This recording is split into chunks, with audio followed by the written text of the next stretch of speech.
your position of authority to improve the lives of the people under you.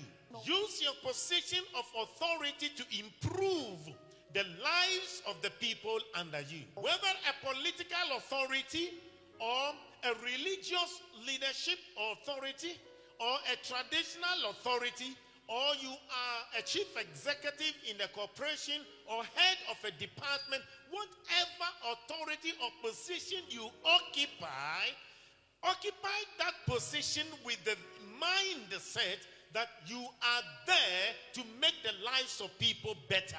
If you are in a production environment, production department, and you are producing a product, remember that the product you are producing, it is for people and to make the lives of people better. So do a good job and produce a good job.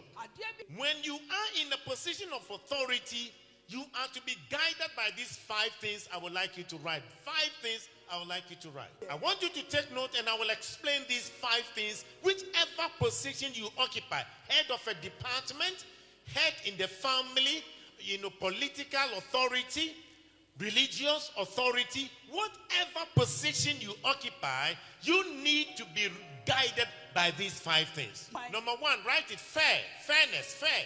Number 2, write fair. Number 1, to be fair to all people.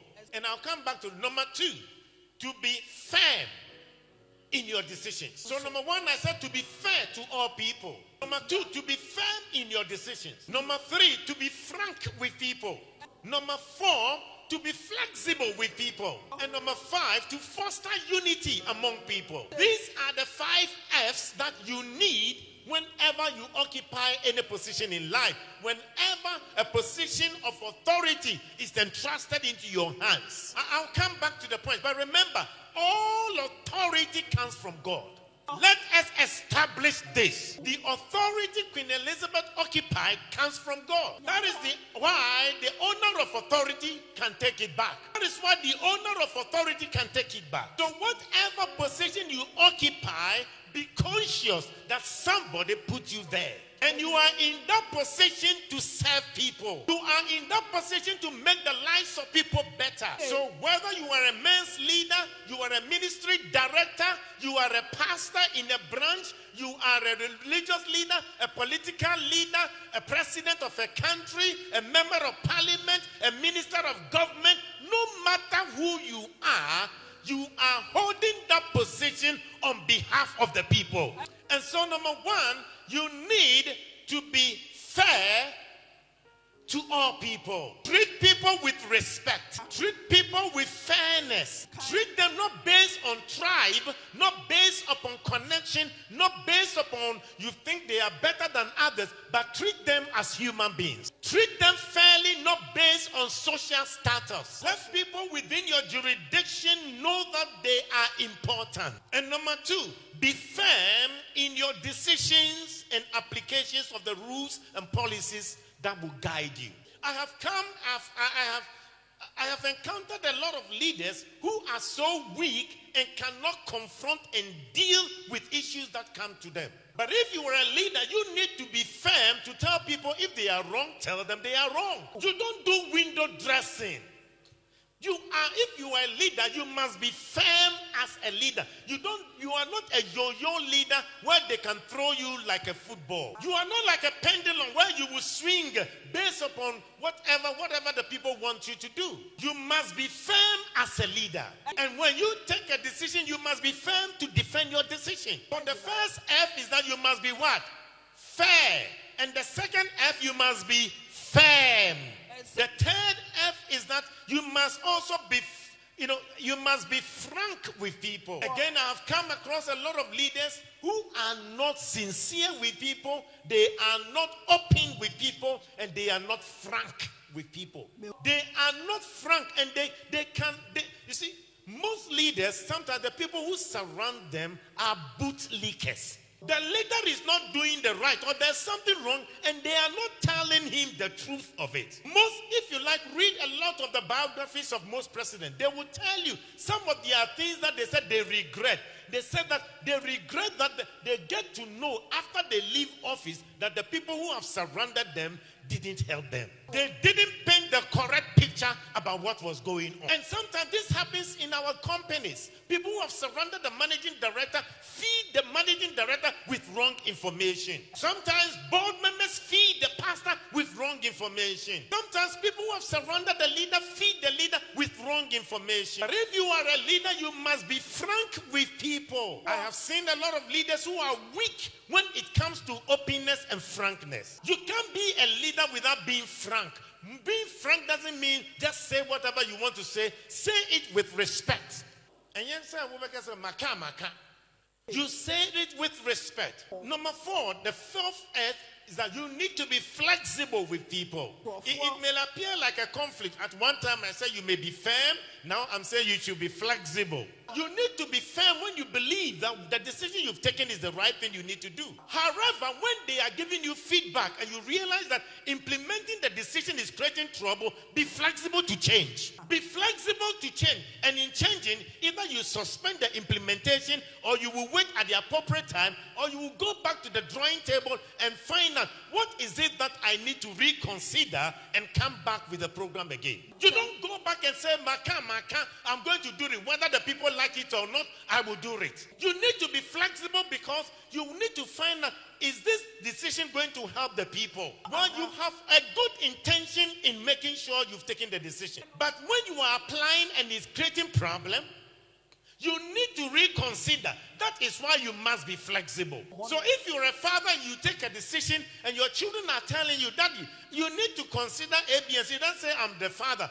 Whatever I have said is final. Listen to what the children may be telling you. Perhaps they are telling you something so that when you reconsider it, you can save a situation. That is what we mean by being flexible also. And the fifth aspect is foster unity among the people. So that as you lead, you will build unity. Whether you are in the department, don't be in that department to create division over there.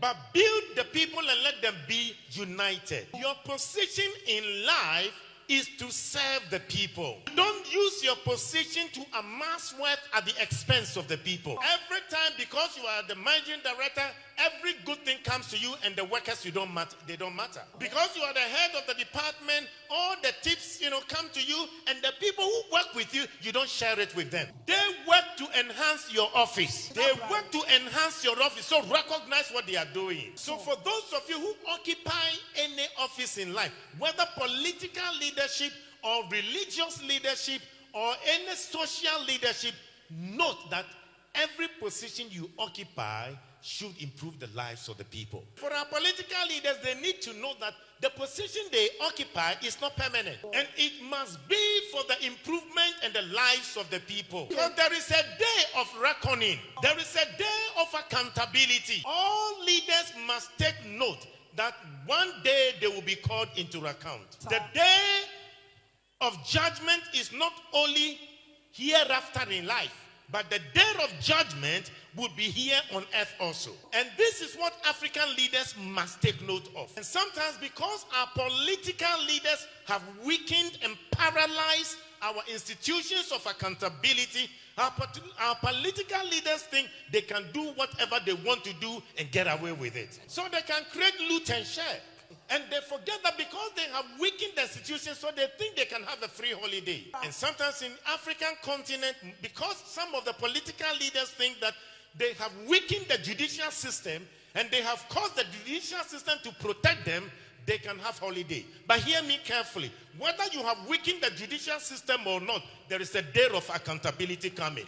There will be a day of judgment coming. The judgment is not hereafter, but the judgment will be here. You will face the judgment. If you don't face the judgment of the judicial system, you will face the judgment of the people. If you don't face the judgment of the judicial system, you will face the wrath of the people. There is a day of accountability coming. Abraham said something when he had a negotiation with the angel of God during the moment of Sodom and Gomorrah. And give me Genesis 18:25. This was what Abraham said. Genesis 18:25. And I'm paraphrasing it. Abraham said that God will not slay the righteous with the wicked. God will not punish the righteous with the wicked. And when Abraham was negotiating with the angel of God, he asked the question, shall not the judge of all the earth do right? Shall not the judge of all the earth do right? So hear me, if you are a political leader and holding a political position, and you think that you will create loot and share and take all the funds and the resources of the people, and the judicial system will protect you, the judge of all the earth shall do right. If you inherit someone's property, the parents are dead, and you ask to inherit, and you drive away the children, and you make the children suffer, the judge of all the earth shall do right on behalf of the children. Remember, whatever position you occupy, the judge of all the earth shall do what is right. Number 3 lesson, as I will conclude this part, your wealth cannot save you. Your wealth cannot save you. With all the gold and the money they have as a queen and what have you, if they could prevent and save the queen from dying, money would have done that. We are told that she had a property of over $28 billion of estate and entire resources, but the money could not save. When the time comes, the time is up. If you put your trust in your money, the money will fail you. I have come to remind you, let's remind ourselves that number 1, no position is permanent in this life. She has left. New king has come. Life will go on. No position is permanent. Number 2, you need to understand every position you occupy must improve the lives of people. And number 3 lesson you need to remember, your money cannot save you. And that whatever money you have, use it to improve the lives of people. We will continue the lessons that we can learn from the story and the death of Queen Elizabeth. I believe that we will learn this to change our lives so that we will understand that this is not the end of our journey here. Are you hearing me, somebody?